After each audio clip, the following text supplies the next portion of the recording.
folks, if I could just simply welcome everybody to the Trinity Long Room Hub. Lots of familiar faces, but also some new people, and you're very welcome indeed if it's your first time here. My name is Jane Ohlmeyer, I'm the director, and these Fellow in Focus sessions are ones that we really enjoy, because our Visiting Research Fellow program is a very important part of the activities here in the Hub. And the Fellows bring something very magical, very special to the community. And usually our Fellows are academics from a whole range of amazing universities all over the world. But every year we have a Fellow who's a practitioner. We call a practitioner in residence. Michael Gallen, for example, was our composer in residence a few years ago. And it's really lovely that Dan Hoyle is joining us as our practitioner in residence this year. His mentor, sponsor, whatever language we want to use, is the lovely Nick Johnson, who's very much part of the community in here and who heads up the Creative Arts Practice Research team. And Nick has very kindly agreed to conduct the Fellow in Focus conversation with Dan. So all I'm doing is welcoming you all, saying there is plenty of lunch. As I say, my stomach is rumbling, so I'm just about to go and get myself a sandwich and to hand over to Nick. As is the way, we'll be finished at 5 to the hour, just to let people get away to their next event. But it's lovely having you here, Dan. And a plug for Dan's event, which Nick will remember to do at the end as well. Dan is doing a one-man performance on Wednesday in the Beckett. So please come along to that as well. And those of you who are following us online, you're very welcome to the Hub, but do join us in person for Dan's event on Wednesday. So Nick. Great. Okay. Thank you so much. And just as Jane's reference to the screen there was briefly, just as a point of order to let you know that we are webcasting this event. So if you're speaking afterwards, you should be aware that if you speak, it will be broadcast or it'll be recorded and put out on the web, which is a positive move to allow more people to access this work. So it's a huge pleasure. Thank you, Jane, as well for hosting and also really for providing the Artist in Residency program. I think it's a crucial aspect of the Creative Arts Practice Research Theme, which is one of the 5 key research themes in the Long Room Hub, that there is some provision for people whose research is extended maybe not through the traditional output of an article or a book, but actually who's also doing work with their bodies in an embodied practice sort of way. So what we'll get to hear about today is some of the intersection between someone who is a performer but very much also a researcher and whose performance practice involves research and whose embeddedness within the university culture is a key part of the things that he does. So just by way of short introduction, so that you know with whom we're speaking today, Dan Hoyle has won multiple awards in the US for his writing and for his acting. He has a brand of theater which he's calling and referring to online as journalistic theater. I've seen different ways of looking at this, but we'll get into that in some of our discussion. He has great reviews for 5 solo shows so far, Each and Everything, The Real Americans, Tains Day Happen, Florida 2004, The Big Bummer, and Circumnavigator, and he's toured the US as well as overseas. What we'll be seeing on the Wednesday production at 7 p.m. in the Beckett Theater is The Real Americans. Dan, in addition to holding many awards and commissions from different regional theaters in the US, is also a Fulbright Scholar from 2005 and 2006, when he spent a year as a Fulbright Scholar in Nigeria. And though we didn't know this at the time that he came in as artist in residence, we share an alma mater, and we actually worked together on a show. So this was completely remarkable that this came to light, but he did do a performance studies and history dual degree at Northwestern University and graduated in 2004 or 3. Same as me. Okay. Yeah, with me. Good. So it really, I think, Dan, I think a place to start maybe for the audience would be to talk a little bit about the origin of journalistic theater for you. What is that term, and how did you get into doing the kind of work that you do in terms of a trajectory up, whether from university or from before? Well, thank you, Nick, and good to see some of you all again, and thank you, Jane and Emily. I'm liking this place more and more, not just because you have a dedicated tea arena with a dedicated milk fridge, which means a lot to me being an American who drinks tea in a very un-tea-friendly country, America, but also just because I've just been having a great time, and it's been It's been so interesting. My mind gets blown daily. As Nick's mind was blown when we had this phone conversation, I don't know, was it 4 or 5 months ago when I was in DC, and they're calling up to make arrangements, and I said, "Hi Nick, it's Dan Hoyle from Northwestern," and he was like, "You are blowing my mind right now." We hadn't talked since 2003. Anyways, really great to be here. Thank you so much for making it all happen. Nick is doing fantastic stuff to make sure the show on Wednesday is supported technically, not least of which he's loaning me his guitar, which is huge. Anyways, how did I get into all this? It's funny because I was thinking about it. I have a 2-year-old son, and I always say, like, what's important is that he's passionate about things. And whatever he's passionate about, I encourage that, because I was trying to think, when did I really begin doing this? So I began professionally doing it in 2004 when I graduated Northwestern. I began very unprofessionally doing it, but sort of honing some of the process I talked about last week, where at Northwestern I'd get on a train and go into the middle of Chicago, get off at a random stop, walk around and talk to strangers. And that could be anything from, I had a very memorable encounter with a gigolo and his pimp in a Dunkin' Donuts. I had another time where I walked into a Puerto Rican salsa dancing class. I ended up talking to at a veterans sort of halfway house one time, and also just meeting people on street corners. Some of that then, several years later, that I met guys in my neighborhood when I moved into Chicago. We were living in Evanston, which is the first suburb north of Chicago. And there was kind of the hustlers on my block, and I'd walk by them every day, and I felt like we're in two different worlds, and I never talked to them, and I kind of knew we were the same age. So one day I went out and was just like, "Hey, I'm an actor and I'm a playwright. I want to know what your life is like." And I ended up hanging out with them all that summer. They would crash at my house. They were hustlers, selling drugs on the corner, and doing other small time hustles. And I got to sort of see behind the veil that their presentation, to mostly Loyola University students, which is the university in Rogers Park that I was living next to. Interestingly, and that became part of some material for Each and Everything, which is another solo show that I've revived, and I've got back in touch with those guys and spent time on the south side of Chicago, where they're all from. They would come up to the north side. In Chicago, if you understand north side, south side, they're sort of two very different worlds. And spent some time at south side of Chicago the last couple of years. So that relationship, it's been fun as I've been doing this for longer and longer to see the ways in which relationships can continue. And one of the pleasures for me is like, oh, now I'm 38, I've been doing this for 15 years. I can stay in touch with people and continually sort of update their story and have those relationships. And I also think it speaks to the way in which what I started out doing is just kind of random me, a response to wanting to get outside the bubble of Northwestern and get some theater from the streets, has now become more organized, more professionalized, and that these contacts can continue to happen.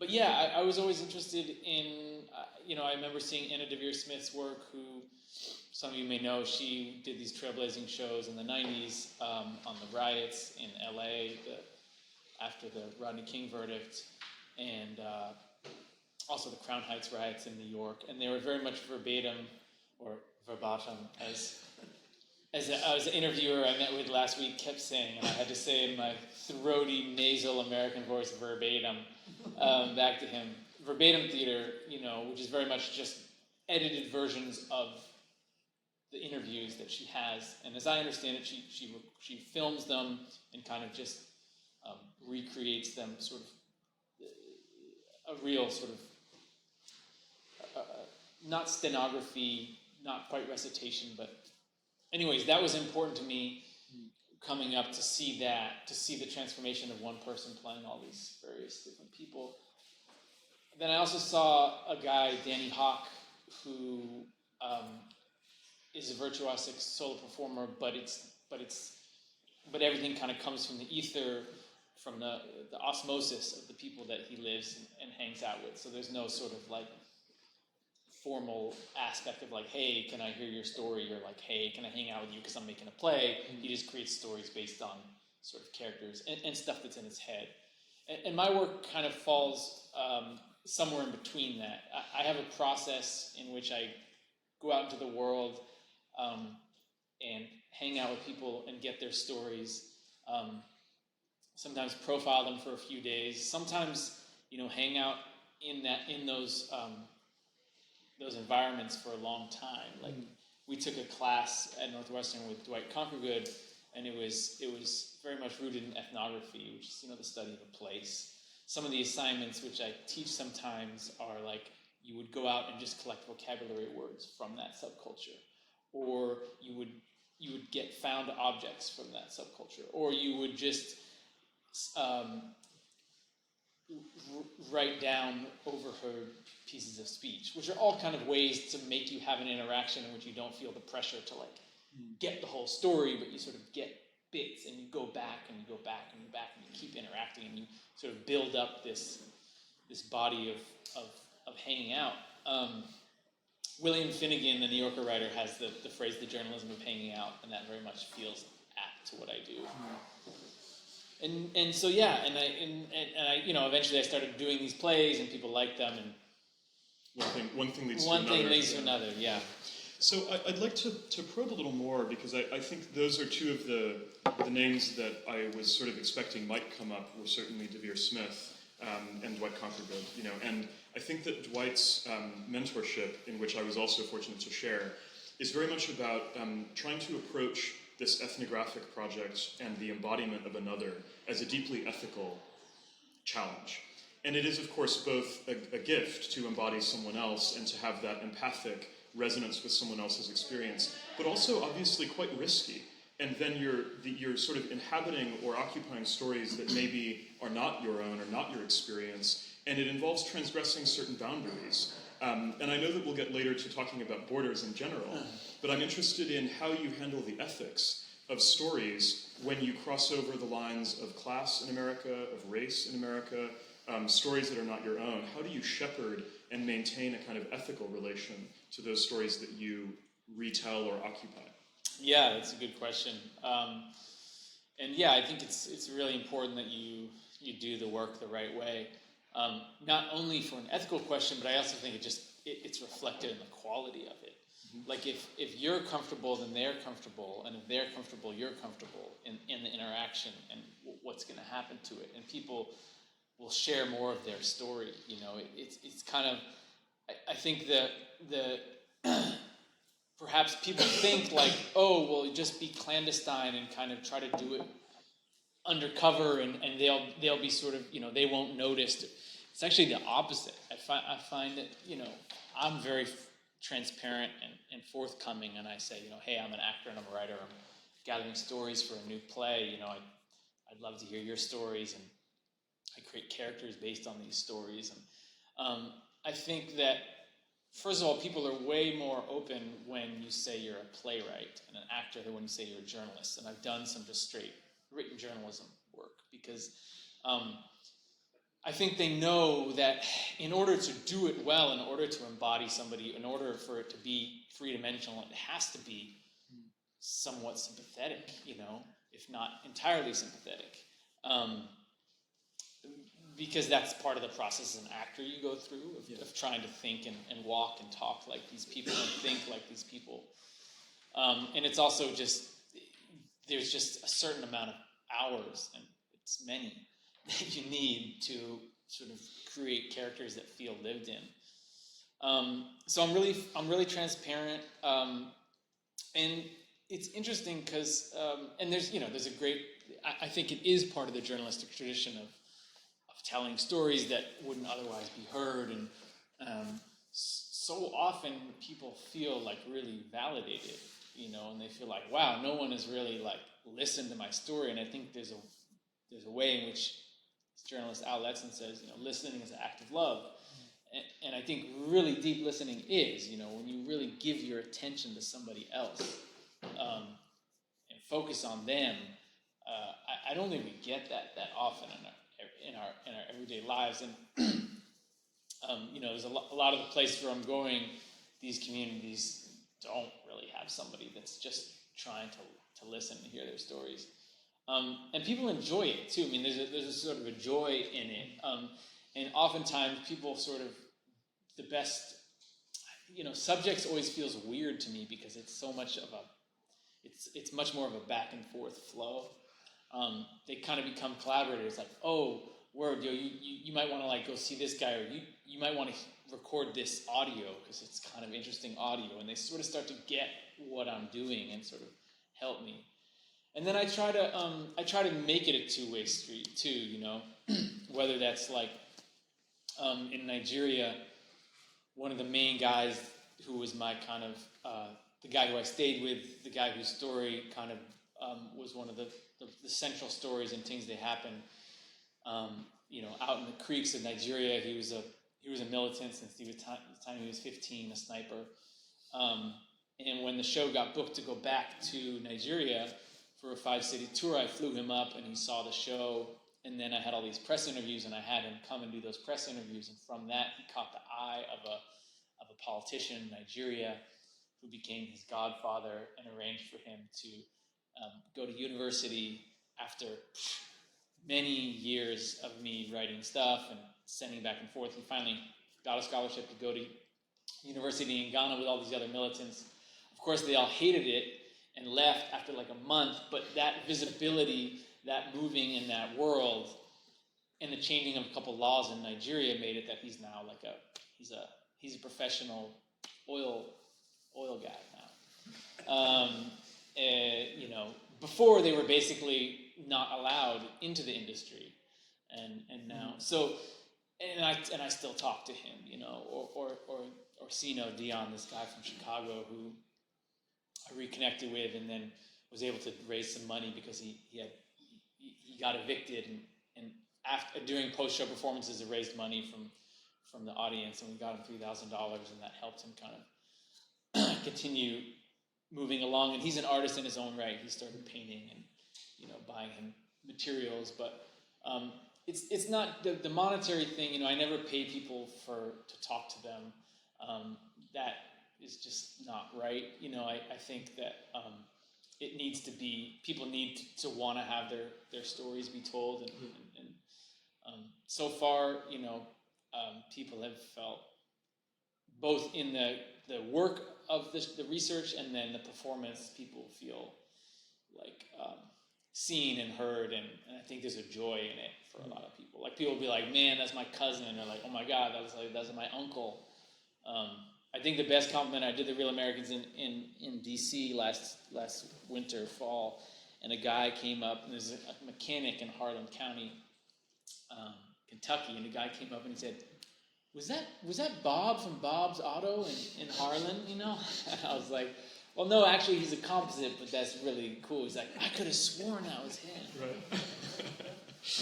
Well, I'd like to ask about the Real Americans, because I know some people here might have tickets already. If you don't, duly noted.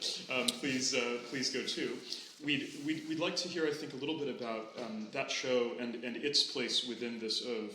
And especially, I think, those of us who have been following U.S. politics very closely, the Real Americans, Real America is a freighted phrase that came up in the 2016 election. So I think we're very interested to sort of hear about your take and what origin and what kind of work went into this, and what we can, without giving too much away, what we can expect to see. Sure, yeah. I know it's wild. So the title comes from Sarah Palin's 2008 stump speeches, where she would say, I'm so happy that I'm here in the Real America.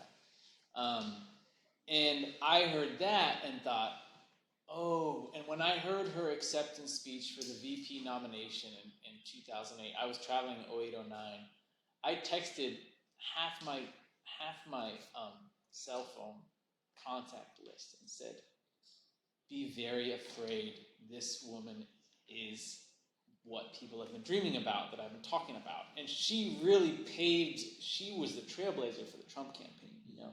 She hit at that theme about authenticity and about taking our country back and about being under siege and being underheard and all that stuff. That Trump, interestingly enough, you know, in the 2008 campaign, it was seen like, oh, well, we don't want to go down that way. We're going to try to sort of walk the line, and we have John McCain, who's a war hero. You know, then you fast forward to 2016, and the war hero is getting mocked, and Donald Trump is stepping over the line intentionally as much as he can, because that is what was, you know, that's what sold. So yeah, I mean, the show opened in 2010, and it's funny because somebody sent me an email when I was reviving it recently, after it started getting booked again, because people were like, "What the heck is happening?" And it was a program note from my 2010 program, and it said, "I believe that this anger is here to stay and is going to have a profound effect on American politics and culture for years to come." Which I was like, whoa, I'm glad. So I guess I had something going. You read something. I read something, but when it opened, I mean, there was partly a response. You know, it did very well, but there was also partly people saying, "Oh, the country has changed now. You're not listening." That was what somebody told me. And I thought, okay, fair enough. This is what I heard. Mm-hmm. So yeah, so the Real Americans. I mean, it's very much, and it's funny because for me, it's very much. Yes, the freightedness is implicit in the title for me, and I think it is for most people when it opened. However, when putting up some of those posters in 2016 and 2017, and even the imagery of the poster, it was like, this is now something that people are campaigning on, and it's not ironic, or it's not conflicted. Mm-hmm. It's just, yes, we are the real Americans, full stop, you know. So that's been really interesting to see how that has evolved. Mm-hmm. So one of the words that came up in a lot of the reviews of the show has to do with compassion. It talks about a kind of compassionate portrayal. But there is still a kind of, in the source material, there's a stepping into a space that is in some way other. Was that true for you? Were you undergoing similar challenges like what you talk about in Chicago or Nigeria in terms of encountering those experiences? Or was it finding a place in you or in your background that is connected to that and is in some way straddling a border in the American culture? Yeah, I mean, to be honest, I would generally feel more comfortable and more. It's less of a stretch for me to be hanging out in the Niger Delta or the south side of Chicago than some of the places I was in small town rural America. Just culturally, it's that different. Okay. And yet, the funny thing is, I look like I fit in 100% in those very white, you know, sort of more patriarchal, generally tending to accept straight people a lot more small town and rural America, you know. So there is this funny thing where it's like how you present, and we all sort of know this, how you present is generally not just who you are, you know.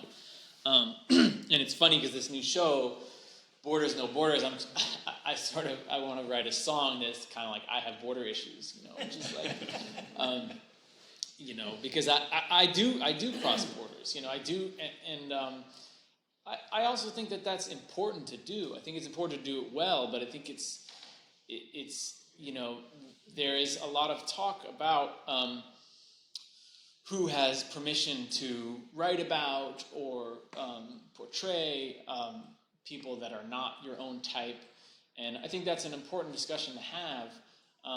I think it's also important to do it well, but to keep crossing those borders, because having curiosity and empathy and getting outside of your bubble and doing it well is a lot better than everyone just not doing it, you know. And I think that there is a threat, and it's it's weirdly connected to the sort of the rights movement of saying, no, this is only our culture. We want you out. There's kind of a drawing up of the bridges that I think is happening all over, which is exactly the opposite of what I do in my life and work. And as a friend, I very much I like deep connections with people. I think it's one of the great aspects of being a human, and I feel wildly fortunate that I'm still able to have it. It's interesting because I feel like after Trump happened, I was like, oh, is it going to be harder to go out and talk to people? Are people going to be like, oh my God, no, I don't want to talk?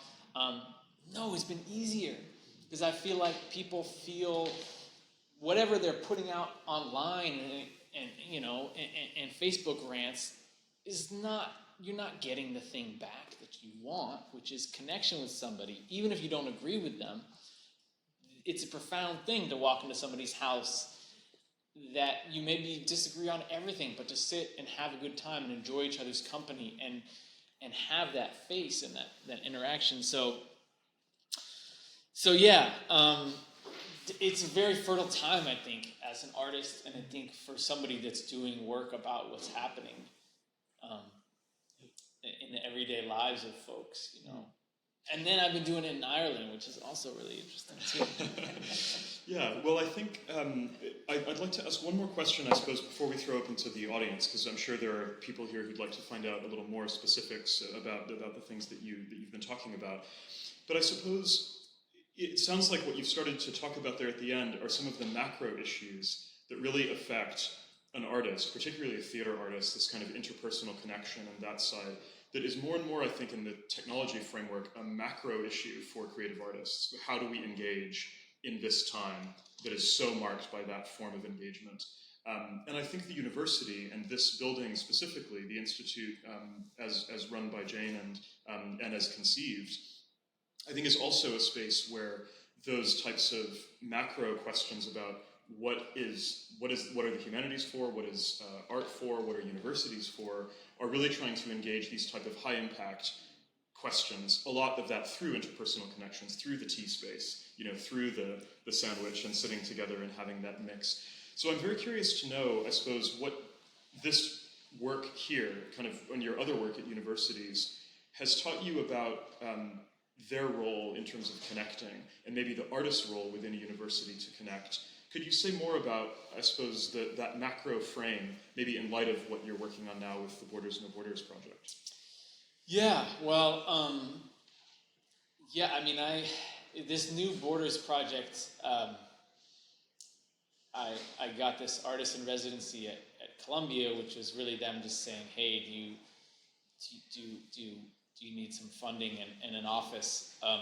And I said, yeah, I have a 1-year-old, my home office has been blown up or taken over by an incredibly cute little man, but nonetheless, he's the boss.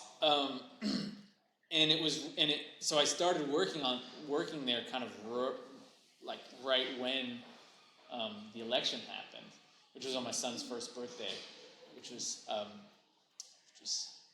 quite an evening after a beautiful day.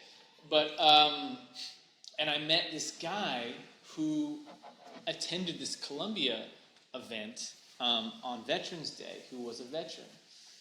And it turned out he was living in the housing projects 2 blocks up from where we were living in the Bronx, where I had been doing research. But he was unlike any of the people I had met before. He had grown up in a basically all-white Korean suburb in New Jersey, and had gone to the projects, which I'm not quite sure what the analog here is. It's public housing, but it's kind of historically, and its reputation as sort of the most disregarded public housing in the States. That there's a lot of sort of deprivation. But he went there to kind of get out of his bubble of New Jersey suburbs. And where he never really felt comfortable as being, this 6'6" black guy, and then in the projects, he never really felt comfortable because he was from New Jersey, and he grew up with all these Koreans and became a martial arts master. And his dad was, and he became a chess master, and was sort of this sort of hyper-intellectual guy who would get viewed as being, oh, just another hustler on the block, and would have to sort of walk by the hustlers and walk the line between not making it look as though he was doing too well, that they would be like, who do you think you are, but also that he was doing too poorly, so that when he would then have interactions in other environments, you know, he would get slagged off or whatever. And it was like, oh wow, yeah, this guy is like, he's walking all types of borders, you know. Mm-hmm. And it just sort of struck me as a fertile thing. And so yeah, I met him just through this Columbia event, and he's one of the characters I profile in this new Borders No Borders show. And then to get the opportunity to come to Ireland and to be at this historic place, and I just got shown the Commons Hall, the Commons Room, Commons Room, which is like, I could probably live there for 9 months. You know? Just give me the newspapers and tea, and like I'm done. So yeah, you know, I think that it's great, and you know, I hope there's more artists in residence. You know, I think that, I don't know, I think we're kind of fun and funny and and weird, and you know, worth having around. That's what we hope. That's what we hope, definitely. Okay, well, can I solicit questions or comments from the audience to basically help us direct where the conversation could go next? I have more questions I could ask, but if you'd like to raise something or something specifically of interest to you and your research, or your general interest, we'd love to facilitate that. Steve? Yeah, thank you very much. I'm familiar with Danny Hock's work as well as Olivia Smith.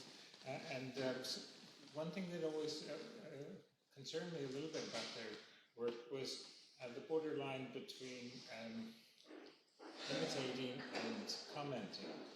And so I wonder how you deal with that border.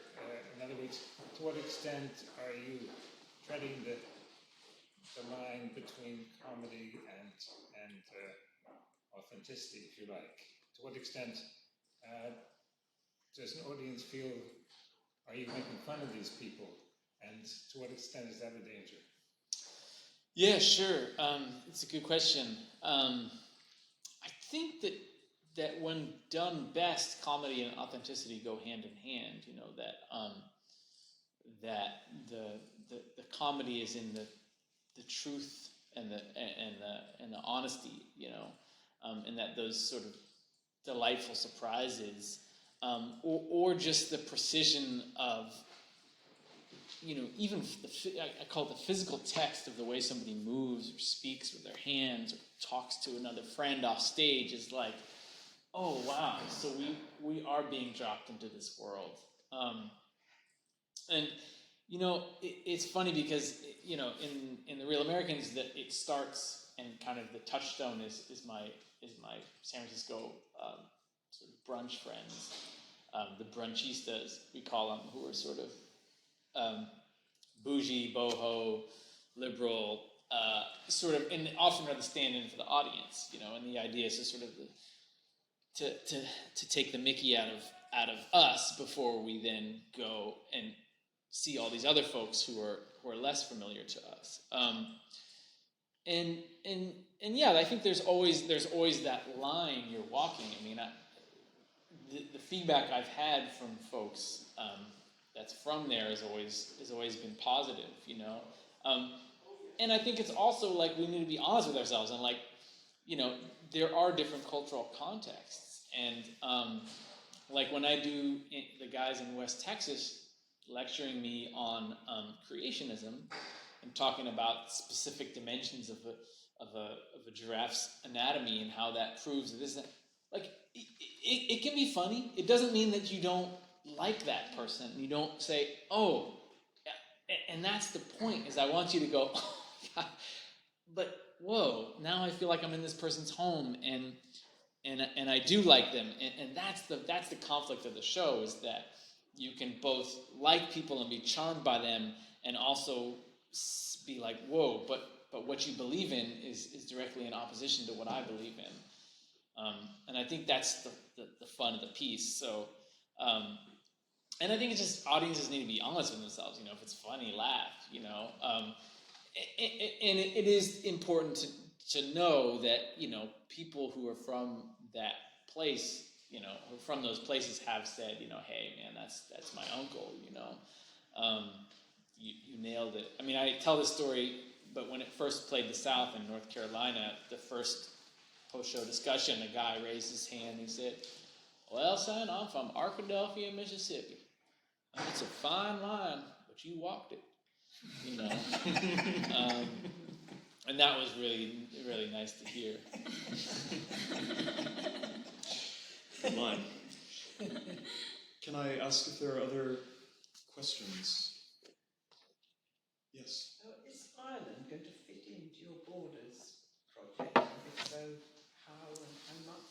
Hopefully, I've just been up in Derry, talking to folks in different communities up there about their lived experiences. Also in Clones, which is in County Monaghan on the border, and I also met a guy in Donegal from a PUL, I think is the correct abbreviation, Protestant Unionist Loyalist Community, from County Antrim, who then had a very interesting history of his own. I've found so many places talking about this notion of borders. It does sort of it's a very good provocation for people to talk about the borders that they live on in their lives. So yeah, I was doing work in refugee safe houses in Buffalo, New York, in the northern border of Canada, where folks are trying to flee because they are freaked out. Last month, I was in southern Arizona, and Nogales, Mexico, and El Paso, Texas, Nick's hometown. Although maybe at some point your childhood hometown. You feel very one of my several hometowns. One of your several hometowns. And in Ciudad Juarez, talking to deported migrants. And then there's also got in the housing projects the Bronx, which in the courtyard where I used to go hang out with, which is this public space where people from the projects and people who used to live in the projects or have family in the projects would go and kind of hang out. And I was lucky enough to sort of become welcomed there and go hang out there. The goal is that it's all gonna seamlessly come together.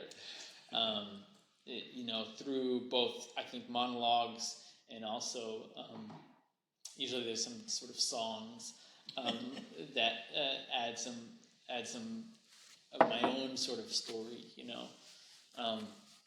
But yeah, it's gonna be a challenging one, you know. I was just telling Nick, you know, I guess there's this Tyrone Guthrie Institute up in Ireland or whatever, and I was like, oh wow.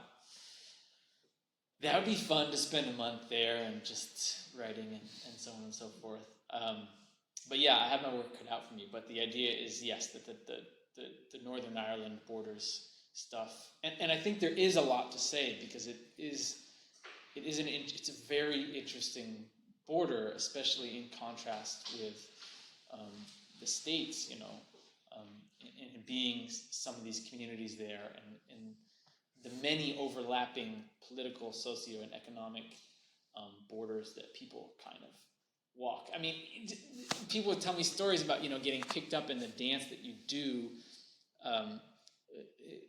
getting picked up thumbing, and the dance that you do in terms of trying to feel each other out, whether you're Protestant or Catholic, you know, and the ways in which sometimes it can be even in the right situation, it can be an interesting game where you sort of suggest certain things and they lead you another way. This guy was telling me, Eamon was telling me this story.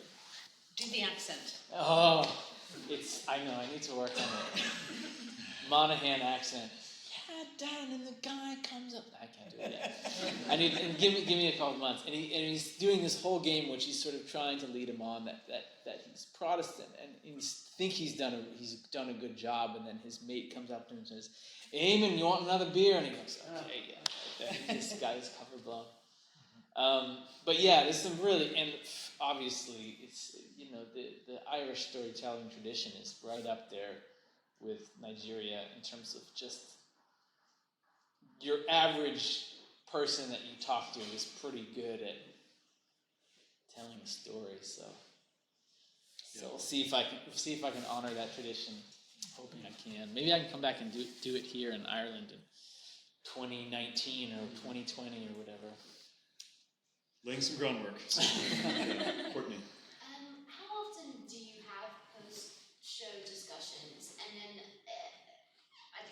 onto that, have those discussions changed around the show that We Are the Americans since the election of Donald Trump? Yeah, I've had a lot more since the election of Donald Trump. I think it's people kind of can't get enough of the question of what is going on. It's like people see the show and they'll be like, okay, I liked it, but still, what is going on? And I'll be like, well, here's some windows onto it. And obviously it's a complex thing,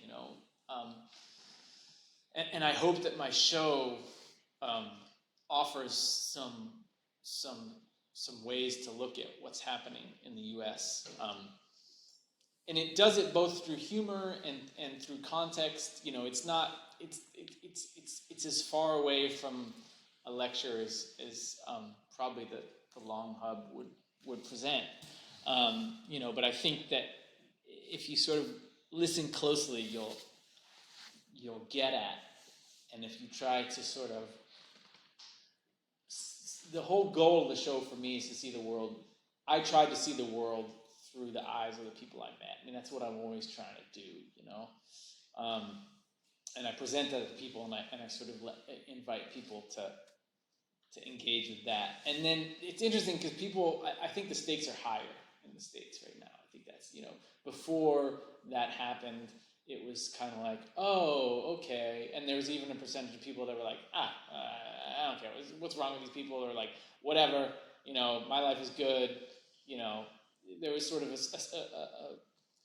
slow progression of Obama-era progressive legislation that was kind of rolling through with healthcare and gay rights and equal pay, and it was. Now we look back at it and be like, wow, yeah, there was a lot that was going on. So people were kind of like, it wasn't really on the radar, and I think now everyone wants to know what's going on. So yeah, there's been a lot more to post-show discussion. Yeah. Sorry, I have another question. Yeah. Have you kept in touch with any of the people you spoke with in the creation of that piece, and would you go back and speak with them again to perhaps update it since all of the things that have occurred? Mm-hmm. Yeah. So I went back in 2016. I drove back cross country in 2016, and then did some short trips in 2017, and went back to some of the folks I met, sort of the ones that I was still able to track down.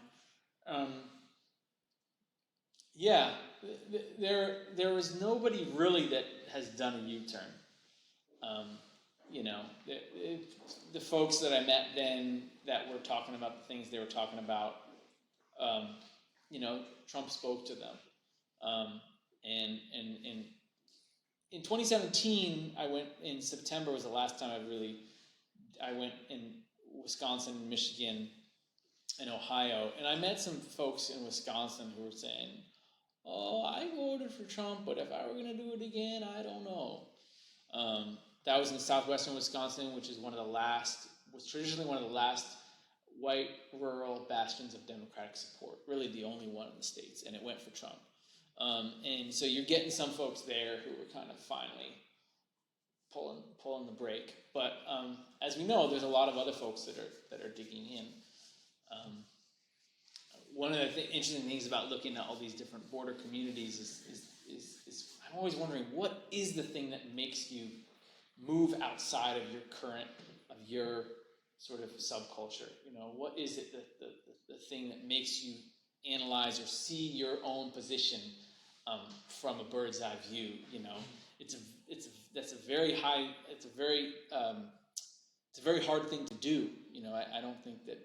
You know, I know I don't do it very often, and those people that do, that's really interesting, and that's kind of one of the higher levels of, I think, achievement.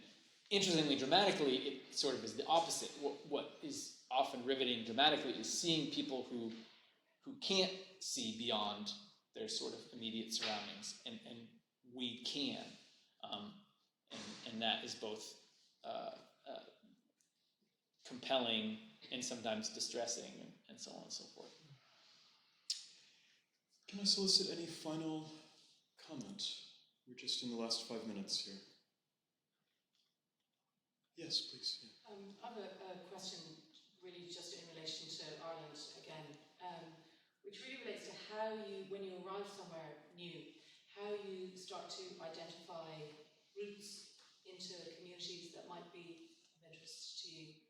And I suppose whether here you, how you would intend to get the level of immersion, I suppose, that your work seems to thrive on.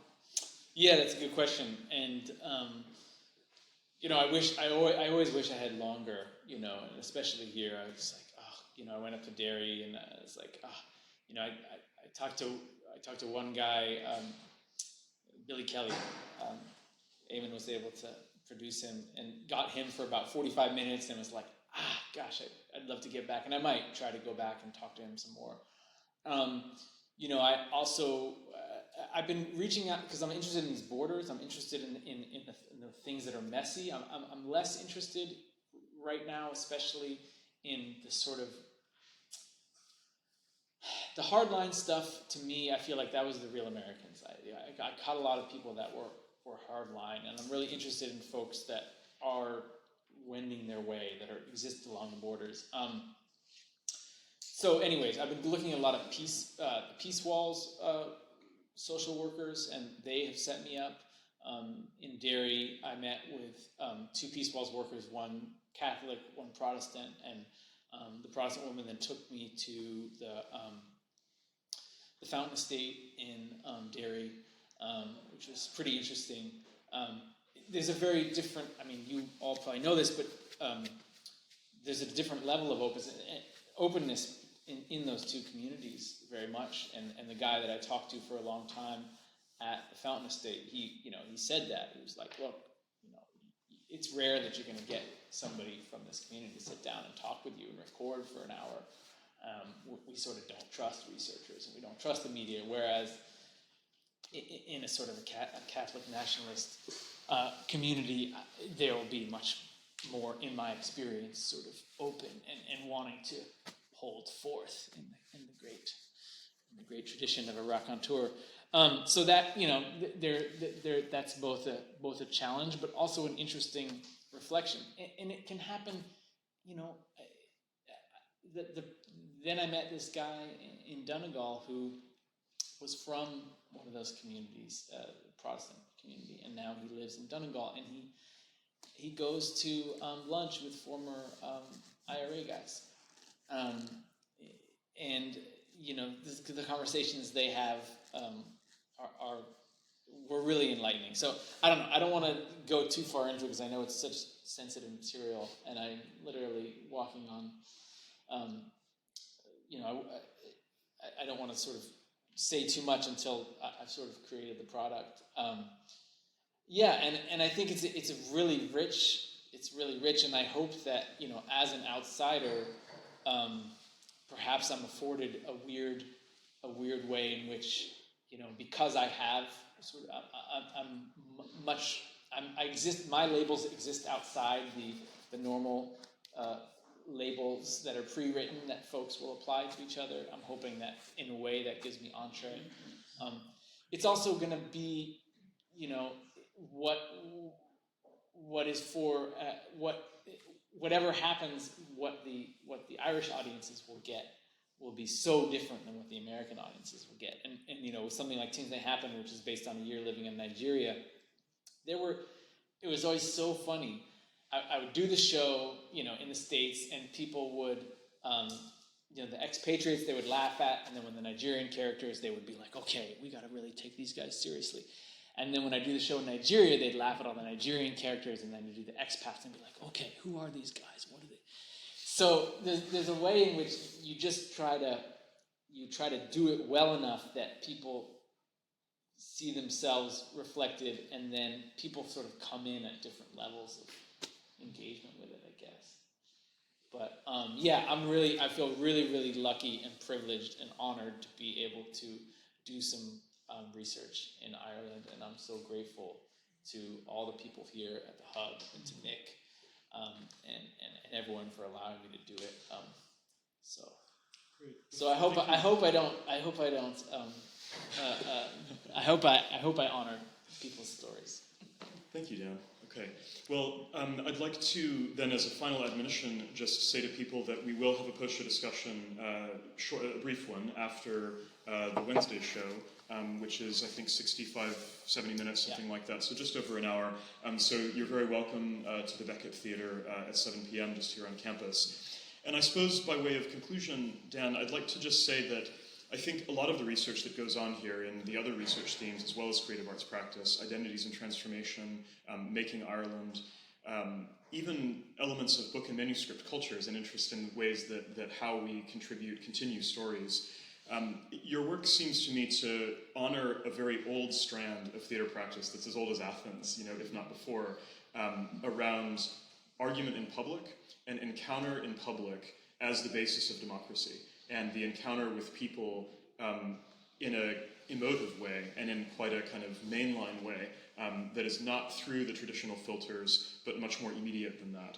So I'm encouraged and excited by that, and I haven't seen it live before, and so I'm really excited to welcome this work and say that I think it's part of an ongoing question and mission that the university has. So thank you all, and I'd like us to thank Dan. Thank you.